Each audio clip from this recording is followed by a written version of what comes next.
Boa noite, meus irmãos. Boa noite, Nivaldo. Boa noite, Célia. Boa noite a todos. A todos vocês. É redundante ficar falando toda semana da alegria de estar aqui participando desse estudo, agradecendo a presença de vocês, mencionando o quanto é agradável para mim, para o Nivaldo, estarmos aqui. É redundante, mas a gente precisa toda semana falar isso, da nossa alegria, da nossa vontade de fazer sempre o melhor. Até porque a gente pode levar para vocês alguma sementinha, que com certeza elas chegam. Mas os maiores beneficiados com esse estudo sou eu e Nivaldo. Com certeza.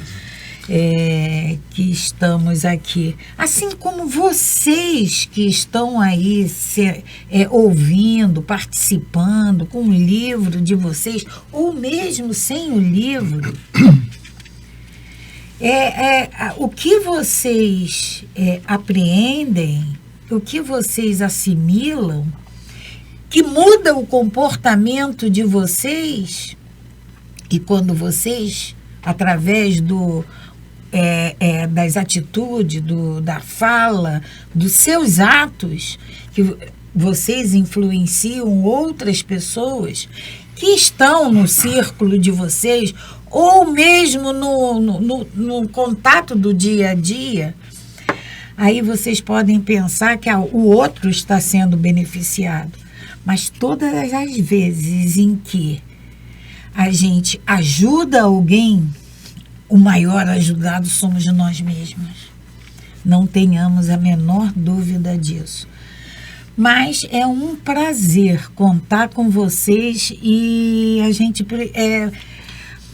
vê que durante muito tempo. Nós já vamos agora em maio, né, Nivaldo? Em maio vamos fazer 4 anos que estamos aqui. Alguns estão desde o início, nesse outros estudo minucioso, né, Célia? A gente sempre fala que talvez algumas pessoas até estranhem, mas 4 anos estudando um livro? Um livro só? Um livro. É isso mesmo. E por incrível que pareça, o ideal era que, ao chegarmos na última questão, a Célia já falou isso aqui várias vezes, nós voltássemos para a primeira e reiniciássemos tudo novamente. Se nós não fizermos aqui, vocês precisam fazer aí na casa de vocês, já com esse embasamento que vocês estão tendo nesse estudo. Porque no nosso estudo presencial, é assim. A gente chega lá na 1019, a gente volta. A gente estuda o livro dos Espíritos há quantos anos? Uns 15 anos. Há uns 15 anos, possivelmente. Nós já fomos e voltamos nesse livro, já reiniciamos esse livro várias vezes. Célia, e se abrir uma questão aqui, qualquer, ao acaso, com certeza nós vamos ler essa pergunta e a resposta, nós vamos ter surpresas ainda com o que vai nos vir de entendimento dessa questão.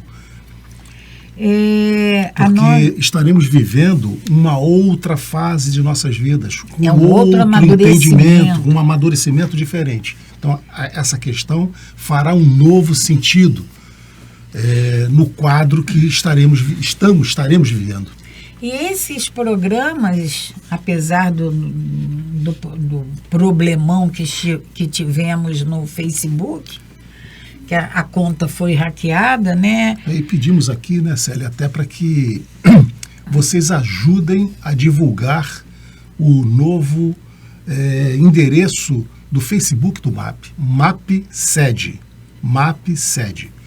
Nós tínhamos antigamente o MAP _ oficial, foi hackeado, estamos ainda numa tentativa de recuperar, está difícil, mas estamos tentando.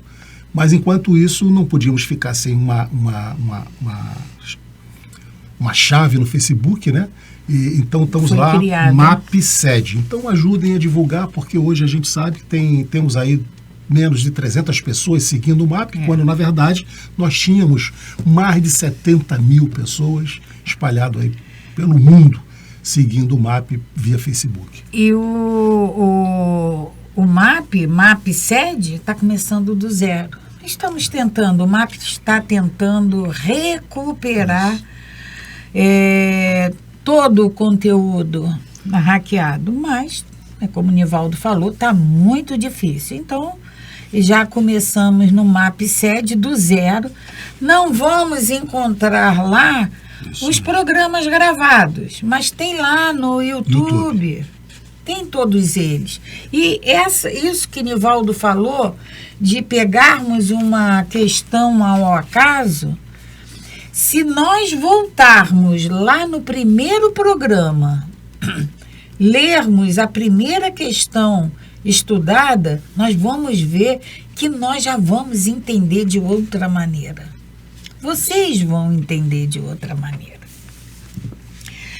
Bom, de qualquer maneira, é muita satisfação ter vocês aqui conosco. E para dar início ao nosso estudo, vamos fazer a nossa prece, agradecendo sempre, mas sempre, sempre, sempre a Deus, nosso Pai, pelo dom da vida, por mais essa oportunidade, Pai, que nos é concedida de aqui estarmos reencarnados. Precisamos e necessitamos, Pai, da Tua misericórdia, da Tua mão estendida, nos guiando, do Teu alimento, da Tua luz, que vai nos fortificar e vai nos mostrar esse caminho que precisamos percorrer.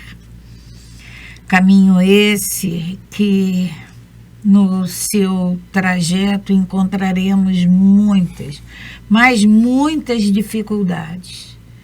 Por isso precisamos da Tua misericórdia, precisamos, Pai, da Tua mão estendida para nos ajudarmos a ultrapassar todos esses obstáculos que são possíveis, que são ultrapassáveis. Sabemos, Pai, que esses obstáculos foram criados por nós mesmos, mas precisamos da Tua misericórdia, porque contigo, Pai, nós vamos conseguir, sempre conseguiremos. Por isso te pedimos, esteja conosco, nos fortaleça, ilumine essa nossa trajetória e esteja sempre conosco. Que assim seja, graças a Deus. Graças a Deus. E como toda semana fazemos, vai ser colocado na tela uma mensagem para a gente refletir durante a nossa semana.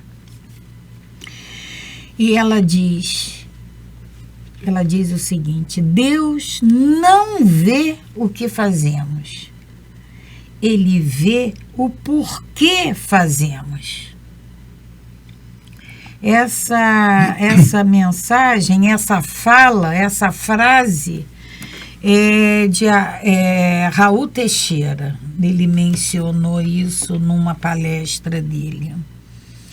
E aí eu mudo uma palavrinha. Deus não vê o que fazemos, Ele vê para que fazemos. Ao invés de porquê, para que fazemos? Qual é a nossa intenção ao fazermos? Eu venho a semana inteira no MAP, para quê? Quando eu estendo a mão para um irmão, para quê?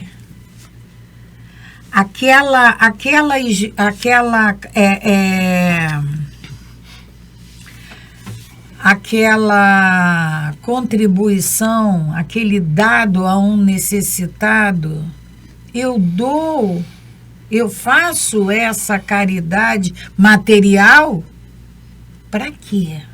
É para que todos me vejam?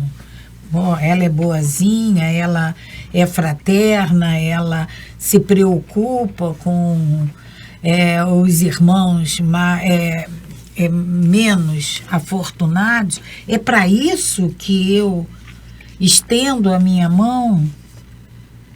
Então a gente precisa analisar qual é o sentimento que nos move, porque é isso que nosso Pai vai nos analisar. Ele vai levar em conta. Aí a gente lembra daquela passagem do óbolo da viúva. Ela colocou uma pratinha pequenininha, mínima, no gasofilácio. E o outro podia muito, colocou uma quantidade muito grande, mas a dela pesou mais. Porque o que ela deu dela. Era tudo que ela tinha. Era tudo que ela tinha. E aqui, né, Célia, é a valorização quando você trouxe essa frase, né? É a valorização da intenção. Porque é isso, né, que conta. Qual é a intenção que eu tenho no meu íntimo nessa atitude que eu estou fazendo? Isso é que é o verdadeiro, aí é que está o verdadeiro valor das nossas ações. Isso é que nós temos que pensar, porque muitas das vezes até a gente pode, de certa forma, condenarmos algumas pessoas pelas atitudes, sem conhecermos efetivamente qual é a sua intenção íntima naquele gesto. Nós podemos nos confundir, mas Deus não. Deus não. Então, nós podemos enganar o mundo inteiro, mas eu não consigo me enganar. Então, e Ele está dentro de cada um de nós. Então a nossa intenção é muito mais valiosa do que as nossas ações. Então é isso que Ele vê. Porque a gente pode até errar nas ações, mas a intenção era positiva, era boa. Então é para a gente refletir, para a gente tomar essa fala do Raul como alerta para que a gente comece, para que a gente faça uma reflexão interior. Não é no outro. Não. O que o outro faz, qual é a intenção do outro? Ele quer aparecer, ele faz. Não, a nós não diz nada. O que diz para nós é o que nós fazemos. É isso. Vamos aí. Lá? Célia, nós vamos dar continuidade então ao nosso estudo. Nós estamos na Lei de Liberdade.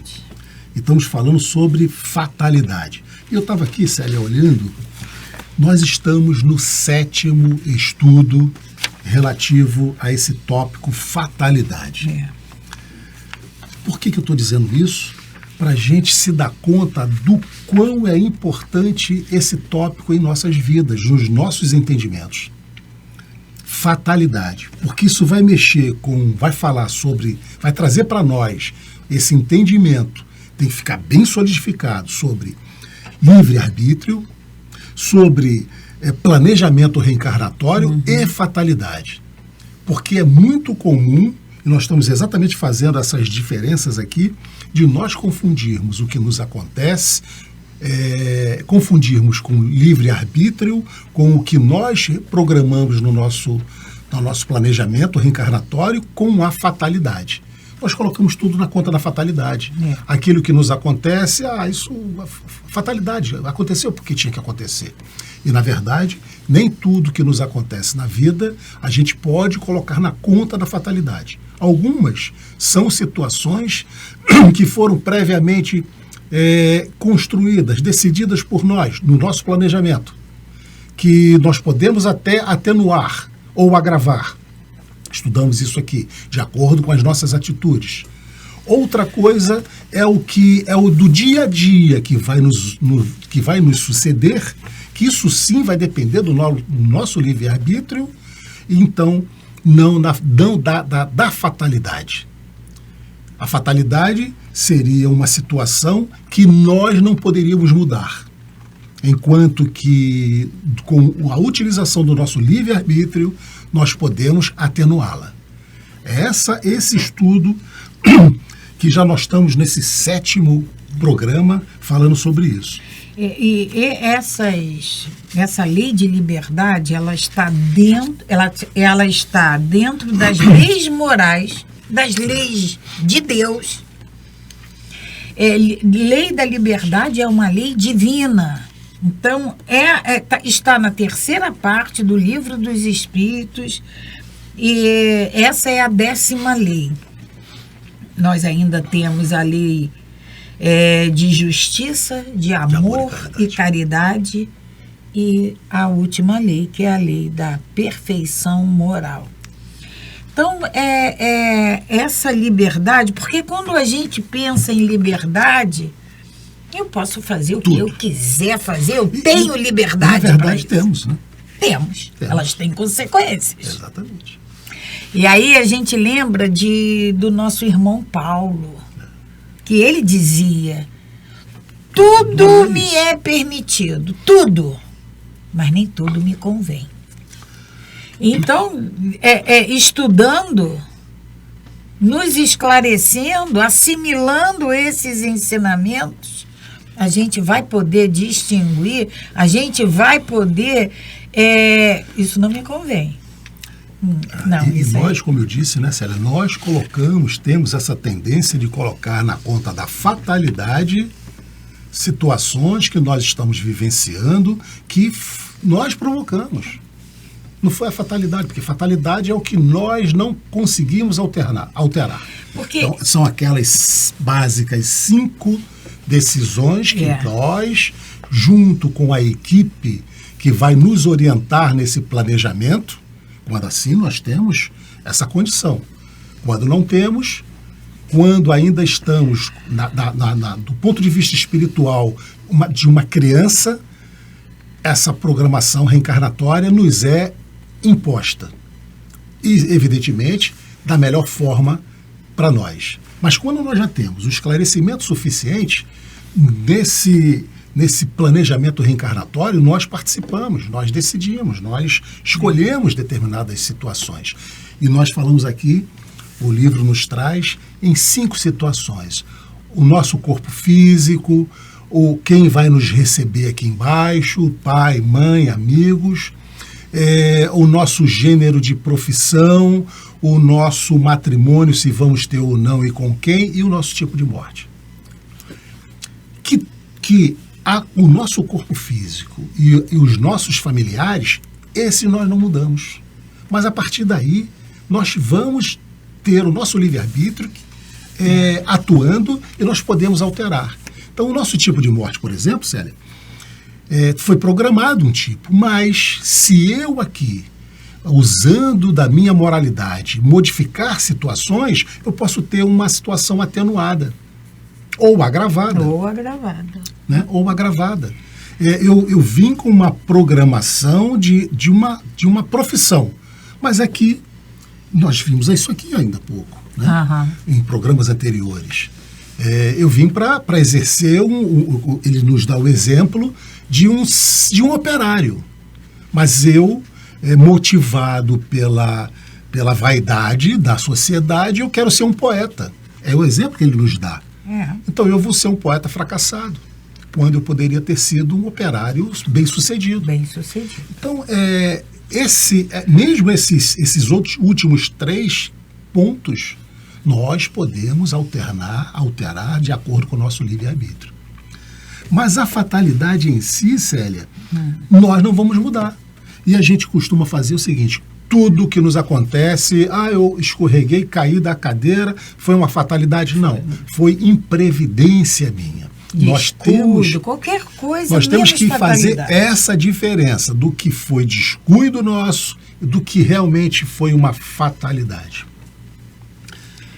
E nós paramos na semana passada, né, Célia, na questão 866. Isso. E Kardec pergunta assim aos espíritos: então, a fatalidade que parece presidir aos destinos materiais de nossa vida seria ainda efeito do nosso livre-arbítrio? Ele está questionando exatamente sobre o que nós estávamos aqui falando. Se a fatalidade que parece presidir aos nossos destinos materiais, de nossa vida, seria ainda efeito de nosso livre-arbítrio. E aí eles nos respondem: tu mesmo escolhestes a tua prova. Olha a nossa programação reencarnatória. Nós escolhemos. Tu mesmo escolheste a tua prova. Quanto mais rude ela for e melhor a suportares, mais tu te elevarás. Aqueles que passam sua vida na abundância e na felicidade humana são espíritos covardes, que permanecem estacionários. Nós vimos aqui que nós sempre nascemos com uma programação positiva, no ponto de vista evolutivo do espírito, mas que nós podemos, o espírito não retroage, não regride, mas ele pode ficar estacionário, não avançar. Então é o que eles estão nos dizendo aqui. Aquele que passa a sua vida na abundância e na felicidade humana, na felicidade material, são espíritos covardes que permanecem estacionários. Não vão avançar do ponto de vista evolutivo. Assim, o número dos desafortunados é muito superior ao dos felizes deste mundo, visto que os espíritos, em sua maioria, procuram a prova que lhes seja mais proveitosa. Nivaldo, vamos falar um pouquinho desses que passam a vida na abundância. Sim. E no meu tá aventura, no teu tá felicidade, não é isso? Felicidade e aventura. O mundo em que nós habitamos é um mundo de provas e expiações. Ninguém está aqui por acaso. Ninguém, não tem espírito nenhum que tenha chegado aqui, que tenha reencarnado. Não vamos falar em Jesus, porque Jesus, ele encarnou. Nós estamos reencarnando quantas vezes? Há uma diferença entre encarnar e reencarnar. Então, nosso mundo é um mundo de provas e expiações. Nenhum de nós caiu aqui por engano. Se estamos aqui, estamos porque somos devedores, temos débitos a quitar, temos provas a passar, temos que cumprir determinadas situações, temos que passar por determinadas situações que são necessárias ao nosso desenvolvimento. Então, se eu reencarno na abundância de recursos monetários e eu emprego aquilo somente para o meu prazer, para os meus deleites materiais, para as minhas extravagâncias materiais, para os meus desejos, para as minhas emoções, sensações. Os que passam a vida na abundância e na aventura humana são espíritos pusilânimes, covardes. Porque nós temos que parar para pensar, porque se eu sou aquinhoada com um dom muito grande, não é à toa. Eu tenho que parar para pensar. Isso aí me foi dado por quê? Para quê? Para quê?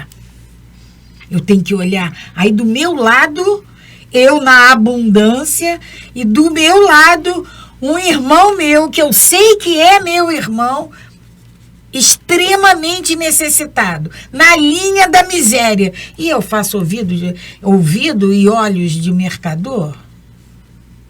É essa colocação que os espíritos estão nos fazendo aqui.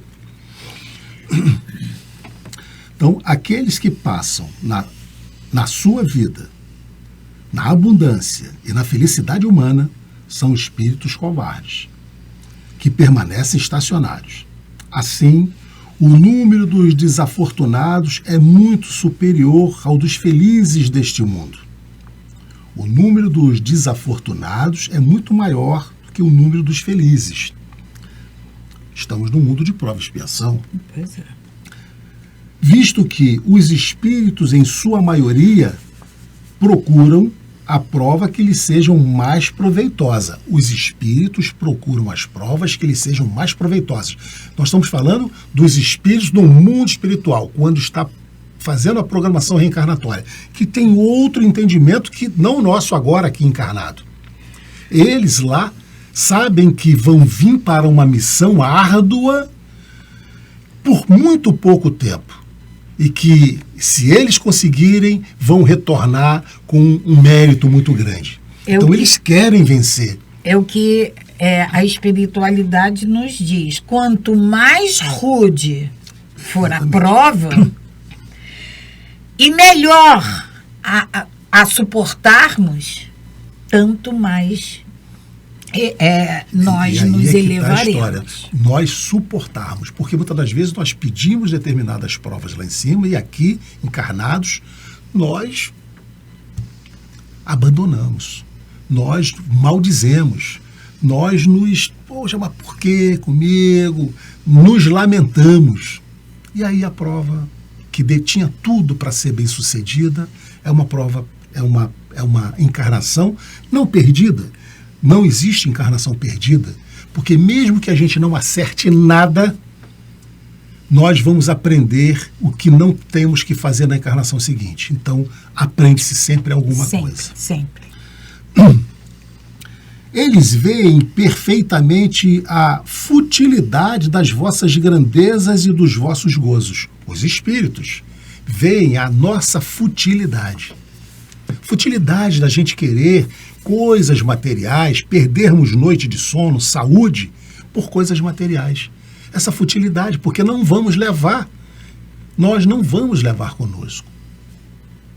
Além disso, a vida mais ditosa é sempre agitada, sempre perturbada, apenas pela ausência da dor. Ele pede aqui que a gente vá na questão 525. A questão 525, Célia, fala sobre influência dos espíritos nos conhecimentos da vida. Influência dos espíritos nos conhecimentos da vida.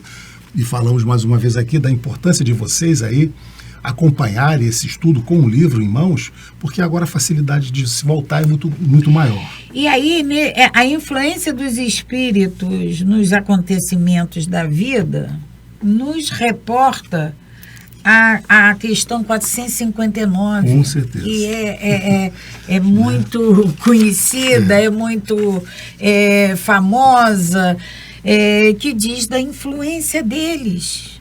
A 459 diz assim, ó: os espíritos influenciam nos nossos pensamentos e nas nossas ações? Olha a resposta.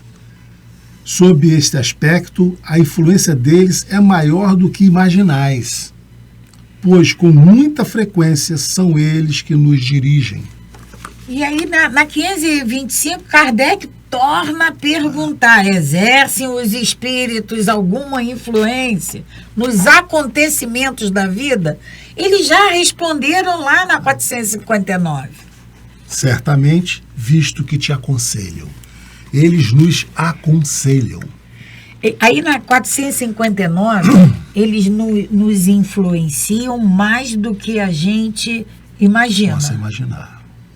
Mas a decisão final é sempre nossa. Influenciar, eles influenciam. É aquela situação, Célia, que a pessoa pode até te dar um conselho, pode até te dizer, olha, vai por ali, mas você vai se você quiser. Você vai se você quiser. Nós não somos obrigados a cumprir aquilo que nos é dito. os bons espíritos nos influenciam também, assim como também os maus espíritos nos influenciam. E como que eu vou saber se é o bom ou o mal que está me influenciando? Como? Nós temos uma regra, nós temos alguns parâmetros para seguir. Para a gente poder fazer essa análise, essa avaliação. Né? Se fosse Jesus, como é que ele agiria? Isso é um deles. Ou a gente fazia aquela pergunta, né, Célia? Se o que eu quero fazer, eu gostaria que fosse feito para mim? A regra áurea. E aí a gente vai saber se nós estamos numa influenciação positiva ou negativa. Né?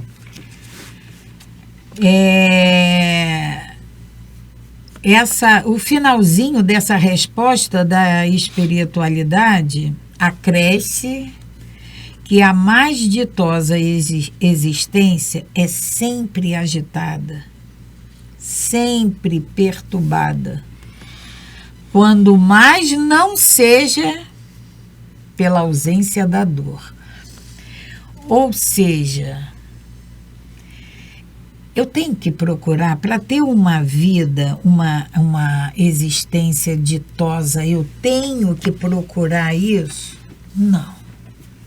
A dor é condição, é pré-requisito para que meu espírito se eleve? Não. A gente não tem que cultivar a dor. Muito pelo contrário. A gente tem que procurar amenizar essa dor. Mas, ao mesmo tempo, temos que nos resignar. Temos que analisar o porquê disso. O que eu fiz? Como eu estou procedendo? Não, tudo que eu faço não justifica isso. Então é de vidas passadas. Então, né, Célia? E aqui também, em cima do que você está dizendo, né? Se nós estivermos com a nossa vida muito tranquila, também muito acomodada, vamos acender aí um sinal de alerta. Será que eu estou contribuindo para a minha evolução? Eu estou aqui parado demais. É o que ele nos diz aqui. Ó. Além disso, a vida mais ditosa é sempre agitada. Ou seja, vamos buscar fazer algo por nós ou por alguém, porque sempre terá essa necessidade. Então vamos na questão 867. Kardec pergunta: de onde vem a expressão nascer sob uma boa estrela? A gente também costuma falar nasceu virado para a lua, né? Então, tudo que faz dá certo. Kardec está perguntando, da onde vem essa expressão? E eles nos respondem, antiga superstição, que prendia as estrelas ao destino dos homens. Alegoria que algumas pessoas fazem a tolice de tomar ao pé da letra. Uma coisa que a gente tem, passa estrela cadente. Uma estrela cadente. Faz um pedido. Que ele vai ser atendido. Como se isso fosse alterar a nossa programação reencarnatória. A nossa programação. Veja bem como nós somos infantis. São crendices populares, né, Célia? Que a gente isso vem e a gente acaba acreditando, de certa forma. Como nós já falamos aqui sobre os patuás, amuletos e tudo mais. E naquela ocasião, nós falamos que os espíritos nos falaram que isso não faz influência nenhuma em nossas vidas. Mas que também eles nos dizem que, pela força do nosso pensamento, porque tudo é pensamento, no momento em que eu me sinto protegido por estar de posse daquele tal patuar, olha o meu pensamento, eu vou estar realmente protegido. Mas não é que seja o patuá, não. É o meu pensamento que provocou essa sensação. O patuá é o gatilho que aciona meu pensamento. Exatamente. Então, se nós, Célia, é o que nós chamamos também das imagens, se nós nos sentirmos bem em orarmos diante de uma imagem, maravilha, ótimo, não há problema nenhum. Porque aquela imagem vai fazer com que o nosso pensamento seja tonificado, seja fortificado, e a gente faça realmente essa ligação. Então não há problema nenhum. Mas se nós não tivermos imagem nenhuma, a gente fecha os olhos, entra no nosso quarto íntimo, como Jesus nos disse, e nós vamos nos conectar também com Deus. Esse quarto íntimo é o nosso interior. Aquela imagem, a fé que eu deposito naquela imagem, em mim ela é muito forte. Então aquela imagem me faz essa conexão com o nosso pensamento. Nós é como se nós tivéssemos o nosso aparelho celular, a gente dá lá o ok para que a ligação seja concluída. Então nós concluímos essa ligação. E outra coisa, né, Célia? Então, essa crendice, a gente quer substituir essa crendice popular das estrelas, né, dessa boa sorte, com situações provacionais. Porque se nós fizermos a nossa programação reencarnatória, levando em consideração que nós teríamos esse tipo de acontecimento em nossas vidas para nos testar de alguma forma, tudo dá certo na nossa vida é um tipo de provação. Como tudo dá errado, também é um tipo de provação. Vamos ver o quanto ele será resignado. Vamos treinar nossa resignação. E até porque, Nivaldo, se tudo dá errado, se eu procuro ferrenhamente um emprego, já estou desempregada há não sei quantos anos e procuro ferrenhamente um emprego. Naquela área, né? Se eu não consigo, e agora eu tenho toda o meu currículo me permite trabalhar, me capacita a desempenhar aquela função, e ainda assim eu não consigo, aí vem testar a minha resignação, a minha fé e a minha análise. Se não é nesta vida, é consequência de situações anteriores a essa vida. Célia, nós estarmos constantemente em nossas vidas fazendo alguns questionamentos. O que aconteceu, o que está acontecendo conosco, o que eu preciso aprender com isso? Né? Muitas das vezes a gente fecha os nossos olhos diante daquela porta fechada e esquecemos que do lado tem uma janela aberta. Então que a gente possa ampliar essa nossa forma, essa nossa possibilidade de enxergar as coisas. É só isso, muitas das vezes, que nos falta. Para que a gente possa dar, então, mudar essa chave, né? Mas tudo se trata de planejamento reencarnatório, muitas das vezes. Essa questão, especificamente, Kardec está nos trazendo aqui, e eles estão nos dizendo que isso depende de nossa programação reencarnatória. E não de uma estrela, de uma sorte. Puxa, mas ele deu tanta sorte na vida, tudo que ele faz dá certo. Aonde põe a mão vira ouro. A gente tem essas expressões. Nasceu virado para a lua. Não, isso foi fruto de uma programação reencarnatória para se testar o que ele faria, o que ele fará com tudo isso que ele está recebendo. É uma prova, né? E séria, e difícil. Difícil, porque a gente sabe que a prova, né, Célia? Eles nos dizem que... Quanto mais abundância... mais difícil é. Por quê? Porque a possibilidade de nós errarmos é muito maior. Na abundância é muito maior. Na abundância é muito maior. E se a gente parar para pensar, né, Célia, na dificuldade, na doença, na dor, na pobreza, a gente se aferra ali às nossas preces, às nossas orações, não é assim? A gente vê Jesus. Quem é que seguia Jesus? Os estrupiados. Estrupiados. Os Aqueles que doentes, perderam tudo. Aqueles que não tinham estavam os mais nada. necessitados. A única coisa que restavam para eles era a esperança, era a fé naquelas palavras. Por que que os outros, os romanos não seguiam por causa da sua crença nos vários deuses? Mas por que que o pessoal do Sinédrio não seguia Jesus? Porque eles tinham a abundância. Tinha o poder, tinha o dinheiro. Então eu não precisava, não, isso não é. Então é exatamente nas dores, se nós né? pegarmos, né, Célia, duas situações, aquele doente, aqui hoje, nas nossas vidas de hoje. Nossas vidas. Aquele doente, cansado, humilhado, e aquele rico opulento. Quem é que precisa de Jesus? Quem é que vai falar em Jesus? Quem é que vai falar em Jesus? Quem é que vai procurar Jesus? A gente sabe quem, né? Agora vem outro tópico, né? Fechamos então aqui agora a fatalidade. Então são 7 estudos sobre a fatalidade e ressalto mais uma vez aqui a importância desse entendimento.